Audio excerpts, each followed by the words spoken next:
Добрый день! Сегодня мы находимся на интересном объекте. Это дом каркасный. В нем мы установили печь-камин чешского производства ABX модель Rigon. Дополнительно мы сделали противопожарную стенку, облицевали ее натуральным камнем талькохлорид. На основание положили стеклянную пластину и хотим вам во всем об этом рассказать и показать.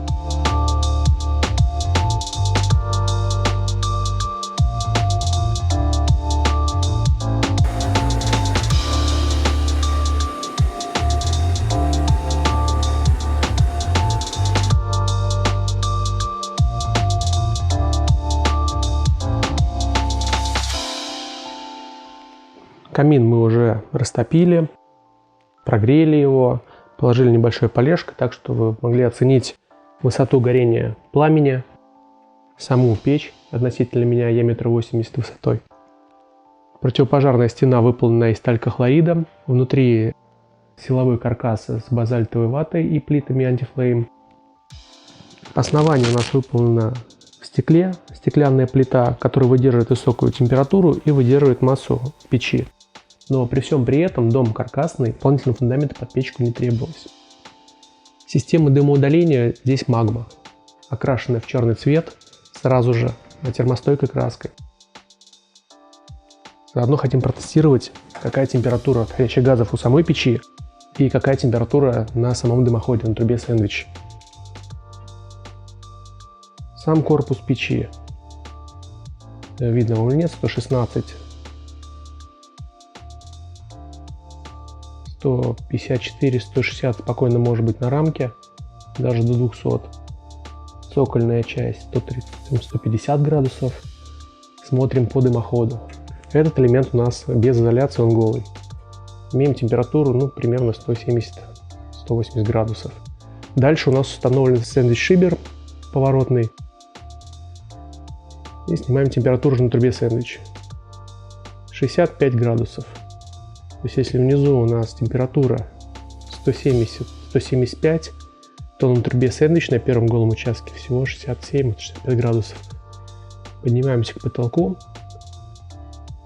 проходу кровли 52 градуса. Это у нас на трубе сэндвич. Сделана разделка. Температура на фланце всего 40 градусов. Печь Rigon чешского производства, завод ABX, имеет простые регулировки по горению, которые спрятаны за дверцу, что не мешает, здесь нет лишних рычагов на самой печи. Сейчас попробуем ее порегулировать. Регулятор находится за этой дверкой на магните. Довольно-таки прикольно. Есть подача воздуха на колосниковую решетку, есть подача воздуха на приток воздуха с улицы. Внутри мы сделали подключение, гофрированный рукав. И дальше приточка идет непосредственно с улицы. Я думаю, в обзоре мы это вам покажем. Сейчас у нас форсированное горение. Мы уменьшаем подачу кислорода в камеру сгорания. Заработали шклерочки. Прикрываем еще одну подачу воздуха. И пламя будет потихонечку успокаиваться. Это называется режим длительного горения. Поленьев у нас не так много сейчас в камере сгорания. Будь их чуть побольше, можно было увидеть еще северное сияние. Но мы сейчас не растапливаем печку, лето довольно-таки уже жарко. И мне уже начинает капать. Печь имеет линейный нагрев. То есть здесь, вот в этой обстановке, плюс сам тальк, он довольно-таки сильно нагревается, потом еще аккумулирует и отдает тепло. Пламя успокаивается в таком режиме, спокойно может до 8 часов ее томить, эту печку. Преимущество талька в том, что он, конечно, аккумулирует тепло, и вся эта стенка, она будет потом уже отдавать его обратно. Даже тогда, когда печка остынет. На основании мы использовали стекло. Вот оно сейчас поднагрелось. Здесь ламинат, кварцвинил. Вообще мы рекомендуем использовать стекла даже на плитку, так как она укладывается со швами, заполняет затиркой. Когда выпадают угольки сажи, то они забивают эти места. Ну и сложно довольно-таки их оттереть. Получается, что весь ваш красивый шов дальше будет идти вот черным в грязи. Либо вы постоянно вымывать, либо просто купить напольную плиту. Выглядит это, конечно, бомбически вживую.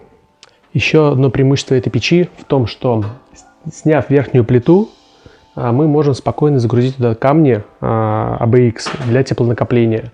Либо мы можем использовать тот же талькохлорид и заполнить все вот это вот пространство. Можешь подъехать, покажу. Все вот это пространство для того, чтобы заложить теплоаккумуляционными камнями. Как только печка начинает остывать, в работу подключаются именно теплоаккумуляционные камушки. Так что на зимний период самое то. Рекомендую. Очень понравилась идея с дровником, которая оформлена такой в стиле лофт, в металле. Много кто делает, много где я видел, но эти ребята, здесь есть логотип, можно будет посмотреть, как называются, про дровники вроде как, придумали следующее. Сюда подвели провод к трансформатору, который подает питание на диодную ленту. И вы можете спокойно управлять с телефона самой подсветкой, плюс привязать ее к умному дому. Как бы выглядит вообще топчик. Мне очень понравилась идея. Ребятам респект. Считаю, что в этом проекте мы использовали печь именно по назначению, дополнительный источник обогрева, плюс на зимний период при отключении электричества печку можно дополнительно загрузить теплоемкими камнями. И в этом пространстве, тут open space, идеально подходит именно сама форма печи, форма цилиндра. Она вытянутая, вместе с дымоходом с черным, смотрится довольно-таки круто. На этом у меня, наверное, все. Это был краткий обзор печи ABX Oregon. Следите за нами, будем рассказывать еще что-нибудь полезное.